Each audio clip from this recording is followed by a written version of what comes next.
गुरुचे मार्गदर्शन कसे आवश्यक आहे याचे विवेचन या ग्रंथांत श्रीपाद श्रीवल्लभ व श्रीनृसिंह सरस्वती यांच्या लीलांमधून वर्णन करण्यात आले आहे। केंद्रात किंवा मठात पारायण सप्ताह सुरू असतात। पारायण कसे करावे आणि तुम्ही पारायणास बसू इच्छित असाल तर जाणून घ्या हे काही नियम। गुरुचरित्र पारायण वाचण्याची संधी मिळाली तर भाविक आवर्जून या संधीचा लाभ घेतात। या ग्रंथाचे 52 अध्याय आहेत तर काही ग्रंथात 53 अध्याय आहेत। श्री दत्तात्रेय महाप्रभूंनी नामधारकास अतिसामान्यांना गुरुप्रणीत मार्ग मिळावा म्हणून श्री गुरुचरित्र सांगितले आहे।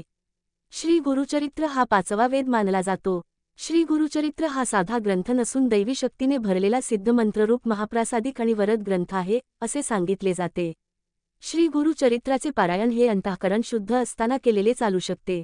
श्रीगुरुचरित्र या ग्रंथाचे अध्याय। श्रीगुरुचरित्र या ग्रंथाचे 52 अध्याय असून ओवी संख्या 7491 इतकी आहे। काही ग्रंथात 53 अध्याय आहेत। त्याची विभागणी ज्ञानकांड, कर्मकांड, भक्तिकांड यांचा समन्वय यात साधला असून या तीनही उपासनांसाठी गुरुचे मार्गदर्शनच कसे आवश्यक आहे याचे अतिशय सुंदर आणि मर्मग्राही विवेचन ग्रंथकर्त्याने आपल्या ओघवत्या भाषेत केले आहे। या ग्रंथात श्रीपाद श्रीवल्लभ व श्रीनृसिंह सरस्वती यांच्या लीलांचे चमत्कृतीपूर्ण वर्णन रसाळपणे केले आहे। इतकेच नव्हे तर श्रीगुरूंच्या चरित्राच्या निमित्ताने त्यांच्या असंख्य लीलांचे कथात्मक निरूपण अतिशय सुबोध व प्रासादिक भाषेत केले आहे। पारायणाची तयारी कशी करावी? श्री गुरुचरित्र वाचन सुरू करण्यापूर्वी आदल्या दिवशी समक्ष 4 कुत्रे व गाय यांना नैवेद्य द्यावा। 4 कुत्रे म्हणजे 4 वेद होय व 1 गाय म्हणजे दत्तात्रेयांची कामधेनू असल्याने हा नियम पाळावा असे सांगितले जाते। पारायणापूर्वी फुले विशेषतः देशी गुलाबाची हार, तुळशी, सुगंधी उदबत्ती, धूप, कलश, विड्याची पाने, नैवेद्यासाठी पेढे किंवा अन्य काही, अष्टगंध, चंदन, अत्तर, रांगोळी, 2 आसने, 1 चौरंग, चौरंगावर पिवळे किंवा भगवे कापड, चौरंगाभोवती व गुरु दत्तात्रेयांचे आसनाभोवती रांगोळी काढावी। चौरंगास आंब्याचे तोरण बांधावे, प्रमुख दरवाजात तोरण बांधावे, चौरंगाजवळ डाव्या बाजूस समई लावावी। वाचन चालू असेपर्यंत समई लागलेली असावी व अगरबत्ती पेटती ठेवावी।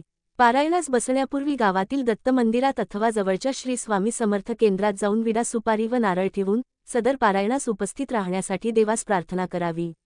घरातील वडील मंडळीस नमस्कार करून पारायणासाठी आसन ग्रहण करावे। प्रथम अथर्वशीर्ष वाचावे, 1 माळ गायत्री जप, 1 माळ श्री स्वामी समर्थ जप अथवा दत्त मंत्र म्हणावा। शास्त्रशुद्ध सप्ताह करण्यासाठी खालील नियम पाळावेत।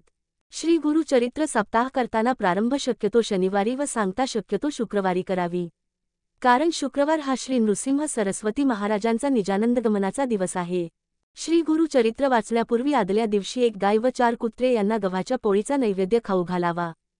श्री गुरुचरित्रचे वाचन पूर्व किंवा उत्तर दिशेला तोंड करून करावे।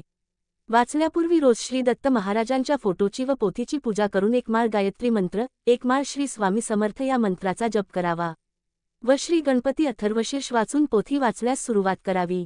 श्री गुरुचरित्राचे वाचन पहाटे 03 ते सायंकाळी 04 या दरम्यान करावे। दुपारी 12 ते 12.30 ही वेळ श्री दत्त महाराजांच्या भिक्षेची असल्याने त्या वेळेस पारायण वाचन बंद ठेवावे। श्री गुरुचरित्र वाचनाच्या कालावधीत दुसऱ्यांच्या घरचे अन्न घेऊ नये। आपली आई, पत्नी व बहीण यांच्या हाताचे अन्न खाण्यास हरकत नाही। उपवास करू नये। दोन्ही वेळेस सकाळ, संध्याकाळ 1 धान्य फराळ करावा। काही समस्या असल्यास स्वखर्चाने बाहेर खाण्यास हरकत नाही। श्री गुरुचरित्र वाचण्याच्या कालावधीत पुरुषांनी दाढी वाढवू नये, स्वतःच्या हाताने दाढी करावी। तसेच या काळात चामड्याऐवजी नॉयलॉन किंवा रबरी चप्पल जोड वापरावे। श्री गुरुचरित्र वाचनाच्या कालावधीत ब्रह्मचर्य पाळावे। श्री गुरुचरित्र वाचनाच्या कालावधीत सुतक असणाऱ्यांच्या घरी किंवा अंत्यविधीस जाऊ नये। स्वतःच्या कुटुंबात जर सुतक आले तर अशा वेळेस श्री गुरुचरित्र पारायण दुसऱ्यांकडून पूर्ण करावे, अर्धवट सोडू नये। वेळोवेळी गोमूत्र शिंपडावे। सप्ताह कालावधीत रोज सकाळी व संध्याकाळी श्री गुरुचरित्राच्या पोथीस नैवेद्य दाखवून आरती करावी। रोज रात्री झोपण्यापूर्वी श्री विष्णू सहस्त्रनाम वाचावे। श्री गुरुचरित्र वाचण्याची पूर्वापार पद्धत। पहिला दिवस अध्याय 1 ते 9, दुसरा दिवस अध्याय 10 ते 21, तिसरा दिवस अध्याय 22 ते 29, चौथा दिवस अध्याय 30 ते 35, पाचवा दिवस अध्याय 36 ते 38, सहावा दिवस अध्याय 39 ते 43, सातवा दिवस अध्याय 44 ते 53। श्री गुरुचरित्र सप्ताह हा 7 दिवसाचे एक पारायण या पद्धतीने करावयाचा असतो। परंतु 21 दिवसात 3 पारायण, 49 दिवसात 7 पारायण करावयाच्या देखील पद्धती आहेत। 7 दिवसाच्या सप्ताहाची 8व्या दिवशी सांगता करावी।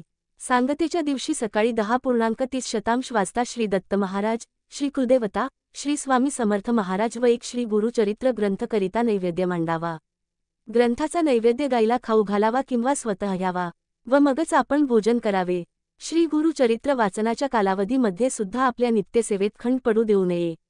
शक्यतोवर जमिनीवर झोपावे, पलंगावर झोपू नये. श्री गुरुचरित्र 3 दिवसीय वाचू नये.